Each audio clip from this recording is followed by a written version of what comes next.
अस्सलाम वालेकुम। 7th class बेटा, आज हम पढ़ेंगे व्हाट इज़ ब्लड। ब्लड क्या है, ठीक है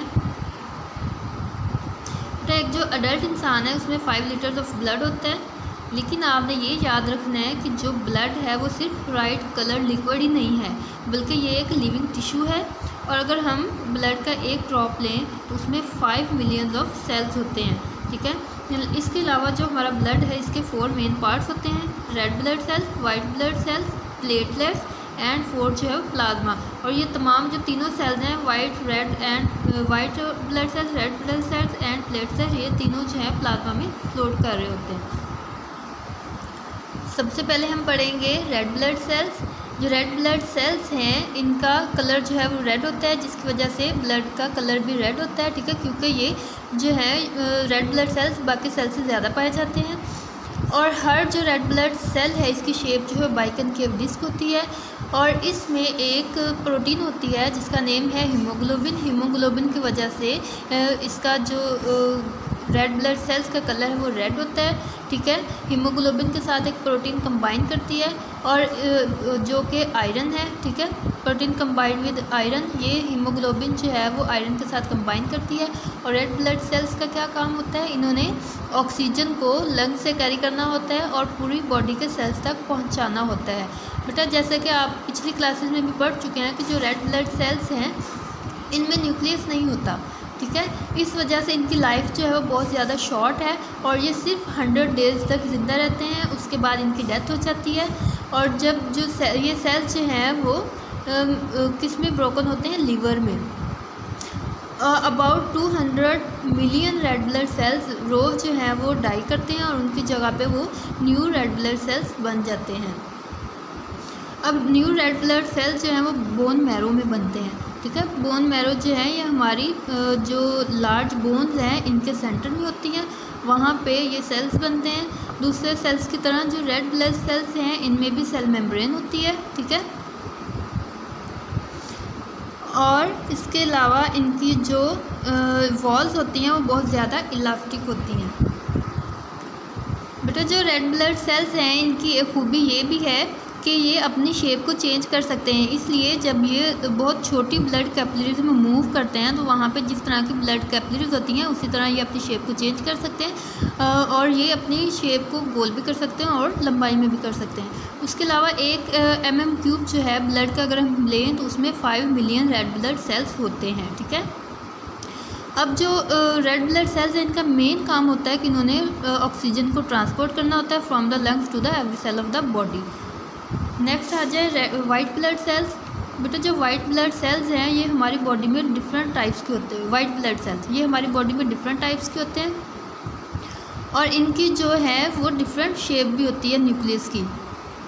हर जो वाइट ब्लड सेल है इसकी डिफरेंट टाइप्स होती है और उनमें न्यूक्लियस की शेप भी डिफरेंट होती है। ऑन एवरेज अगर हम लोग देखें तो जो वाइट ब्लड सेल्स हैं इनका साइज़ रेड ब्लड सेल्स से 2 टाइम्स ज़्यादा होता है। देखिए, रेड ब्लड सेल्स वो स्मॉल हैं, लेकिन जो वाइट ब्लड सेल्स हैं इनका साइज़ 2 टाइम्स जो है वो ज़्यादा है। अब जो वाइट ब्लड सेल्स हैं इनमें न्यूक्लियस होता है। न्यूक्लियस होने की वजह से इनकी जो लाइफ है वो ज़्यादा होती है, ये ज़्यादा अरसे तक ज़िंदा रह सकते हैं। वाइट ब्लड सेल्स जो हैं ये भी बोन मैरो में बनते हैं और अगर हम वाइट ब्लड सेल्स का 1 mm³ लें तो उसमें 6000 वाइट ब्लड सेल्स होते हैं। डिफरेंस आप देख लें, 1 mm³ में जो रेड ब्लड सेल्स हैं वो 5 मिलियन होते हैं, लेकिन अगर हम वाइट ब्लड सेल का 1 mm³ लें तो उसमें 6000 वाइट ब्लड सेल्स होते हैं। बेटा, वाइट ब्लड जो सेल्स होते हैं हमारी बॉडी में इनका काम होता है कि डिजीज़ के ख़िलाफ़ लड़ना। अगर हमारी बॉडी में कोई जर्म्स वगैरह एंटर हो जाते हैं तो उनको किल करना और बीमारियों के ख़िलाफ़ लड़ना, ये वाइट ब्लड सेल्स का ज़्यादातर काम होता है। अगर हम देखें तो अगर हमारी बॉडी में कोई भी जर्म जो है वो एंटर हो जाए, बैक्टीरिया है वो एंटर हो जाए तो वाइट ब्लड सेल जो इसको इनगल्फ कर लेते हैं और जिससे उनकी डेथ हो जाती है। जैसा कि ये डायग्राम में देखें, ये वाइट ब्लड सेल है, ये इसके अंदर न्यूक्लियस है, ये बैक्टीरियम जो है हमारी बॉडी में एंटर हुआ, यहाँ पे ये इसकी वाइट ब्लड सेल की वॉल है। ये वाइट ब्लड सेल जो जर्म के ऊपर अपने आप को रैप करना शुरू कर देता है और बाद में इसको इनगल्फ कर लेता है, जिससे इसके अंदर ही वाइट ब्लड सेल के अंदर ही इसकी जर्म्स की डेथ हो जाती है। अब ये देखें कि जो वाइट ब्लड सेल्स हैं जो जर्म्स को इंगल्फ कर लेते हैं वो फिर बाद में थोड़े ही दिनों के लिए ज़िंदा रहते हैं, क्योंकि अब जो जर्म्स होते हैं वो तो पॉइजनस होते हैं, जिसकी वजह से ये भी वाइट ब्लड सेल्स भी पॉइजनस हो जाते हैं और बाद में इनकी भी डेथ हो जाती है। आप लोग अक्सर देखते हैं कि आपकी बॉडी में अगर कोई ज़ख़म हो जाए तो वहाँ पे एक येलो पस पड़ जाता है, ठीक है।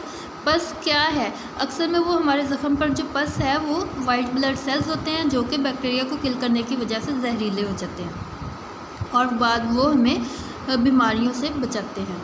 नेक्स्ट पेज पर आ जाएं। कुछ जो वाइट ब्लड सेल्स हैं वो हमारी बॉडी में एंटीबॉडीज़ जो हैं एंटीबॉडीज़ प्रोड्यूस करती हैं। एंटीबॉडीज़ का काम होता है कि उन्होंने जर्म्स को किल करना होता है और जो पॉइजनस केमिकल्स हमारी बॉडी में प्रोड्यूस हो जाते हैं उनको हार्मलेस सब्सटेंसेस में चेंज करना होता है। कुछ एंटीबॉडीज़ ऐसी हैं जो हमारी बॉडी में मंथ्स के लिए रहती हैं या फिर वो सालों के लिए भी रह जाती हैं, ताकि जो हमारी बॉडी को डिजीज़ से रिकवर करती हैं। और ये जो एंटीबॉडीज़ हैं ये हमारी बॉडी को दोबारा बीमार होने से बचाती हैं। थर्ड है प्लेटलेट्स। बेटा प्लेटलेट्स जो हैं ये बहुत ही छोटे छोटे फ्रैगमेंट्स होते हैं और ये भी हमारी बोन मैरो में पाए जाते हैं। अगर हम ब्लड का 1 mm³ लें तो उसमें 250,000 प्लेटलेट्स होते हैं। प्लेटलेट्स जो हैं इनकी बहुत ज़्यादा स्टिकी मेम्ब्रेन होती है, इनमें भी न्यूक्लियस नहीं होता। प्लेटलेट्स का काम होता है कि इन्होंने ब्लड को क्लॉट करना होता है। अगर हमें कोई चोट आ जाए तो वहाँ पे ब्लड जो क्लॉट करता है वो क्लॉटिंग प्लेटलेट्स के ज़रिए ही होती है। थर्ड है प्लाज्मा। बेटा प्लाज्मा अब जो है हमारी बॉडी में जो लिक्विड है, हमारे ब्लड का जो लिक्विड है वो प्लाज्मा है और जो red blood sales, white blood cells और प्लेटलेट्स वो इसी प्लाज्मा में तैर होते हैं। प्लाज्मा एक वाटर है और इसमें और भी बहुत ज़्यादा डिसॉल्व्ड सब्सटेंसेस होते हैं और इसमें जैसा कि फूड केमिकल्स होते हैं, ग्लूकोज, अमाइनो एसिड, विटामिन और दूसरे मिनरल सॉल्ट्स वगैरह होते हैं। अब जो प्लाज्मा है इसमें हार्मोन्स भी होते हैं, उसके अलावा बॉडी केमिकल मैसेंजर और उसके अलावा वेस्ट केमिकल्स भी होते हैं। प्लाज्मा का काम होता है कि इसने कार्बन डाइऑक्साइड को लंग्स की तरफ लेकर जाना होता है और वहाँ से ऑक्सीजन को लेकर पूरी बॉडी के सेल्स तक पहुँचाना होता है। इसके अलावा इसका काम है कि इसने वेस्ट प्रोडक्ट्स को जैसा कि यूरिया है लिवर से किडनी की तरफ लेके जाना होता है और उसके बाद इंटेस्टाइन में और फिर हमारी बॉडी से रिलीज़ हो जाते हैं। जो प्लाज्मा है अब इसमें एक जो है प्रोटीन होती है, उस प्रोटीन का नेम है फिब्रिनोजिन।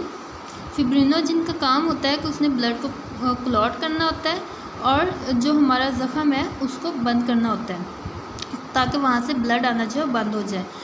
और भी बहुत सी प्रोटीन्स हैं जैसे कि एंटीबॉडीज़ हैं, वो ऊपर आपको मैं बता दिया है कि इनका काम है कि ये जर्म्स को किल करें और हमारी बॉडी में जो पॉइजनस सब्सटेंसेस पैदा हो जाते हैं उनको बाद में हार्मलेस सब्सटेंसेस में चेंज कर दें। आज का हमारा लेसन यहाँ तक था। अब आपको मैं क्वेश्चन बताती हूँ।